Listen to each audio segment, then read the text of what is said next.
उद्याच्या सकाळची तयारी आजच्या संध्याकाळपासूनच चालू होती। तर इथं ब्लिंकिटवरून काही वस्तू मी मागवलेल्या होत्या आणि त्याचं पार्सल आलं, तर पिलूला ते ओपन करायचं होतं। हा जो व्हिडिओ आहे ना तो बऱ्याच दिवसांचा आहे, म्हणजेच आषाढी एकादशीच्या आदल्या दिवशीचा आहे। व्हिडिओ टाकण्यासाठी थोडासा लेटच झाला आहे, परंतु असं तुम्ही समजून घेऊच शकता। तर आषाढी एकादशी निमित्त त्यांच्या स्कूलमध्ये सेलिब्रेशन होतं, त्यासाठी छान अशा व्हाईट कुर्ती वगैरे घालून बोलवलेलं होतं आणि मस्त तयार केला। त्याला चंदनाचा टिळा वगैरे लावून इथं मी पाठवणार आहे।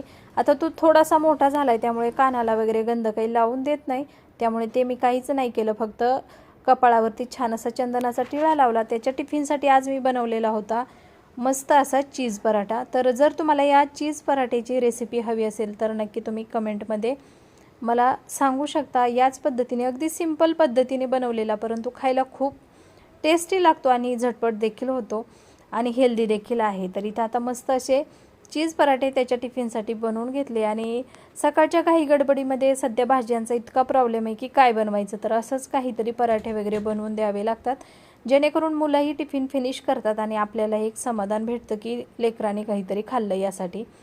तर आजचा व्हिडिओ असा होता, कसा वाटला ते नक्की सांगा। पुन्हा भेटू अशाच एका छानशा व्हिडिओसोबत, तोपर्यंत सर्वांना बाय बाय आणि टेक केअर। एक मी एक तू शब्द